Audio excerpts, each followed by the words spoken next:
Breaking news! Conservative Party leader Pierre Poilievre says he will end all carbon taxes, including the industrial carbon tax.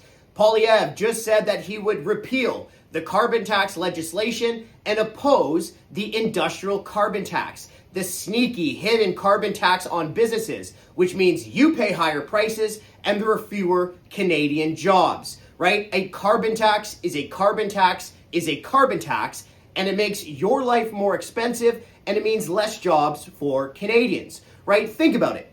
A carbon tax on refineries makes gasoline more expensive. A carbon tax on utilities makes home heating more expensive. And when you hammer fertilizer plants with carbon taxes, well, that increases costs for farmers and makes your grocery haul more expensive. So kudos to Conservative Party leader Pierre Poilievre for being the first major federal party leader to come out against all carbon taxes. Now, speaking of federal party leaders, Liberal Party leader and Prime Minister Mark Carney is setting the carbon tax rate to zero. Now, you, ordinary Canadians, forced the Liberal government to backtrack on their own consumer carbon tax, their favorite tax, right? Just 6 minutes ago, they were telling you how good the carbon tax is. That essentially, if you don't like the carbon tax, you don't care about the planet. But ordinary Canadians like you forced the Liberal government to backtrack on their consumer carbon tax.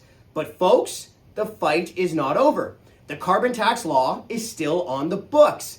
So technically, after the next election, politicians could come back and crank up their favorite tax again. But we're not going to let that happen. We're going to keep fighting with you.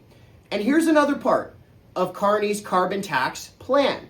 Carney wants to hammer Canadian businesses with huge hidden carbon taxes and hopes you won't notice when they pass on those costs through higher prices.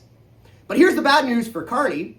Nobody believes him, right? A Leger poll commissioned by your friends at the Canadian Taxpayers Federation shows just 12% of people believe Carney that businesses will pay most of the costs of his industrial carbon tax. 70% of Canadians say that businesses will pass on those costs to Canadians.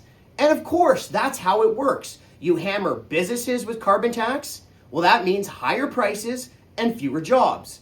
And especially given the current context, the tariff war, where you have US President Donald Trump who wants more businesses to set up shop in the United States. Well, guess what? Washington doesn't hammer Americans with carbon taxes, so Ottawa shouldn't be hammering Canadians with any carbon taxes.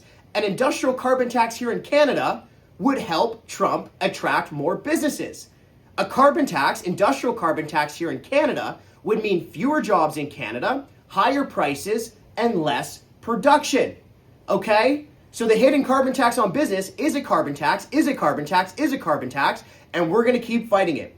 And you can help and join the growing army of taxpayers fighting all carbon taxes by going to taxpayer.com, signing the petition, Stop the Hidden Carbon Tax on Business. And folks, one more time, breaking news. Conservative leader Pierre Poilievre says that if he forms the next government, he would end all carbon taxes, he would end the industrial carbon tax, and he would scrap the carbon tax law.